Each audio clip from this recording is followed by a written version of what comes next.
இன்றைக்கி நம்ம பிரதி சமையலில் பார்க்க போகிற ரெசிபி நெய்ச்சோறு கீ ரைஸ். இந்த ரெசிபி கேரளா கன்னியாகுமரி மாவட்டங்களில் உள்ள பாரம்பரிய ரெசிபி.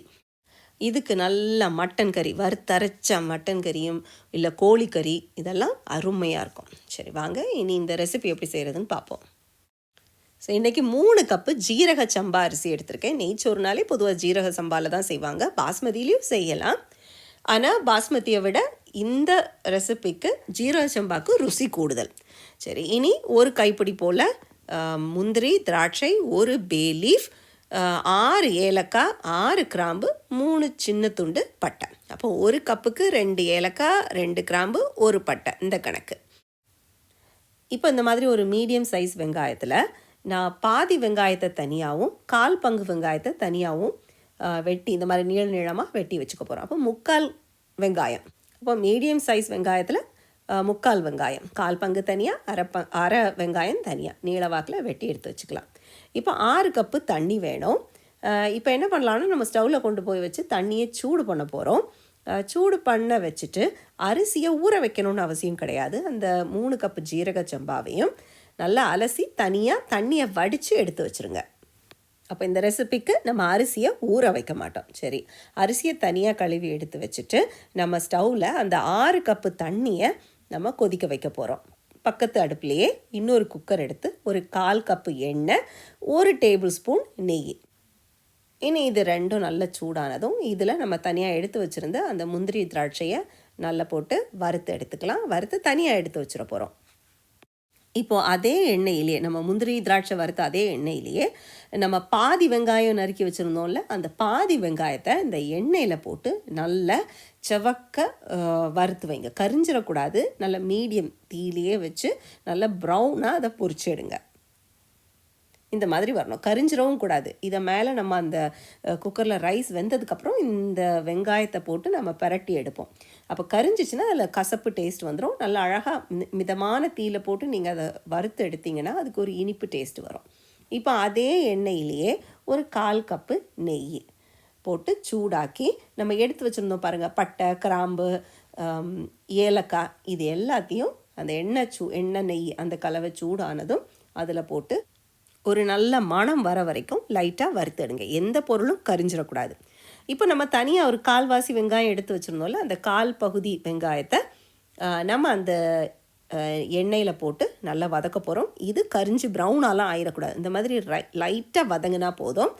லைட்டாக வதங்கினது கூட நம்ம அரிசி கழுவி எடுத்து வச்சுருந்தோம் பாருங்கள் தனியாக, அதை நம்ம இது கூட சேர்த்துக்க போகிறோம். ஞாபகம் இருக்கட்டும், இதுக்கு அரிசி ஊற வைக்க வேண்டிய அவசியமே கிடையாது. இப்போ ஃப்ளேமை மீடியமில் வச்சுக்கோங்க. இந்த மாதிரி ஒரு கரண்டியால் கைவிடாமல் நீங்கள் அந்த எண்ணெயில் போட்டு இந்த அரிசியை நல்லா இந்த மாதிரி கிளறணும். இந்த ஸ்டெப் எதுக்கு செய்கிறோன்னா, இந்த மாதிரி செய்யாட்டா அரிசியெல்லாம் ஒன்றுக்கு ஒன்று ஒட்டிடும். நமக்கு உதிரியாக வேணும் அந்த ரைஸ். அந்த கீ ரைஸ் நம்ம சாப்பிடும்போது உதிரியாக இருக்கணும். ஸோ இந்த ஸ்டெப் கண்டிப்பாக முக்கியம். ஆனால் அரிசி கரிச்சிடக்கூடாது. இப்போ இந்த அரிசியிலேருந்து அந்த ஈரம் எல்லாம் போயாச்சு. இப்போ நம்ம பக்கத்து அடுப்பில் அந்த 6 கப்பு தண்ணி கொதிக்க வச்சுருந்தோம் பாருங்கள், அதை நம்ம இது கூட சேர்த்துக்க போகிறோம். இன்னொன்று முக்கியமாக கவனிக்க வேண்டியது, இது பிகினர்ஸுக்கு. இப்போ தண்ணி 6 கப்பு கொதிக்க வைக்கிறீங்க பாருங்கள், ரொம்ப நேரம் நீங்கள் கொதிக்க விட்டிங்கன்னா அது அந்த இவாப்ரேஷனில் தண்ணியோட அளவு குறைஞ்சிரும். அப்போ சோறு நமக்கு நல்ல பூவாக மலராது. இப்போ நீ இது கூட கொஞ்சம் உப்பும் போட்டு 1 டீஸ்பூன் போல் உப்பு போட்டுக்கோங்க. எலுமிச்சம்பழமும் 1 டீஸ்பூன் எலுமிச்சம்பழச்சாறு. அதில் எலுமிச்சம்பழோட விதை உள்ளே போயிடக்கூடாது. வெறும் எலுமிச்சம்பழச்சாறு மட்டும் சேர்த்துக்கோங்க. ரொம்பவும் புளிப்பு கூடிடக்கூடாது. எல்லாம் அளவாக தான் இருக்கணும். உப்பு மட்டும் கொஞ்சம் கூடுதலாக இருக்கணும். இப்போ நீங்கள் டேஸ்ட் பண்ணும்போது உப்பு கொஞ்சம் கூடுதலாக இல்லைன்னா அரிசி வெந்து வரும்போது நமக்கு அந்த உப்போட அளவு கம்மியாயிரும். சரி, இப்போ அரிசி நல்லா வெட்டி கொதிக்க ஆரம்பிச்சிருச்சு. இப்போ என்ன பண்ணணும், குக்கரை மூடி விசில் போட்டு மூடி ஃப்ளேமை நல்லா குறைச்சிருங்க. ஃபுல் சிம்மில் ஆக்கிடுங்க. 20 நிமிஷம் அப்படியே அந்த ஃபுல் சிம்மில் உள்ளதில் உங்கள் ஸ்டவ்வோட லோவஸ்ட் ஹீட் செட்டிங்கில் வச்சு 20 நிமிஷம் திறக்காதீங்க.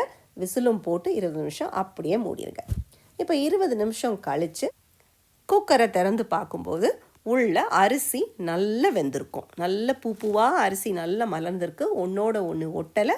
அது மாதிரி எல்லா அரிசியும் நல்லா ஒன்று போல் வெந்திருக்கு. இப்போ தண்ணியோட அளவு சரியில்லைன்னா பாதி அரிசி வெந்து பாதி வேகாமல் இந்த மாதிரிலாம் இருக்கும். இனி இது கூட நம்ம தனியாக பொரித்து வச்சுருந்த அந்த முந்திரி, திராட்சை, அந்த வெங்காயம்லாம் இருக்குது பாருங்கள், அதை நம்ம இது கூட போட்டு நல்லா மிக்ஸ் பண்ணிக்க போகிறோம். அவ்வளோதான், நெய்ச்சோறு இப்போ ரெடி. இனி இதை நல்லா சுட சுட மட்டன் கறி, சிக்கன் கறி இது கூட வச்சு சாப்பிட்டோன்னா ரொம்ப அருமையாக இருக்கும். இதே ரெசிப்பியை நீங்கள் பாஸ்மதி ரைஸ்லேயும் செய்யலாம். தண்ணியும் இதே அளவு தான். பாஸ்மதி ரைஸையும் ஊரெல்லாம் வச்சிடக்கூடாது. நம்ம இதை எப்படி செய்கிறோமோ அதே ப்ரொசீஜர் தான் அதுக்கும். ஒரு சிலர் நம்ம அந்த வெங்காயம் வதக்குறோம் பாருங்கள், எண்ணெய் அரிசி போடுறதுக்கு முன்னால், அதில் இஞ்சி பூண்டு கொஞ்சமாக பச்சை மிளகா கூட போடுறது உண்டு. நம்ம அந்த சிக்கன் கறி கூட நல்ல காரசாரமான மட்டன் கறி கூட நம்ம சாப்பிட்றதுனால நமக்கு இதுக்கு அந்த காரம் இஞ்சி பூண்டெல்லாம் வேணும்னு அவசியம் இல்லை. இப்போது ஒரு சிலர் வெறும் இந்த ரைத்தா கூட வச்சு சாப்பிடுவாங்க. ரைத்தா சும்மா மைல்டான காய்கறி சப்ஜி இந்த மாதிரி வச்சு சாப்பிடும்போது அப்போ வேணும்னா நீங்கள் லைட்டாக கொஞ்சம் இஞ்சி பூண்டும் உங்களுக்கு காரத்துக்கு தகுந்த மாதிரி ஒரு 1-2 பச்சை மிளகாவும் நீங்கள் கூட போட்டு செய்யுங்க, எதுவுமே தப்பு இல்லை. அப்போ நீங்களும் இந்த ரெசிபியை வீட்டில் ட்ரை பண்ணிவிட்டு உங்களுக்கு பிடிச்சிருக்கா பிடிக்கலையா அப்படின்றத கீழே டிஸ்கிரிப்ஷன் பாக்ஸில் நேரம் கிடச்சிச்சின்னா எழுதி அனுப்புங்க. இவ்வளவு நேரம் பொறுமையாக பார்த்தவங்க எல்லாருக்கும் என்னுடைய மனமார்ந்த நன்றிகள். மீண்டும் உங்களை இன்னொரு வீடியோவில் சந்திக்கிறேன். அதுவரை நன்றி, வணக்கம்.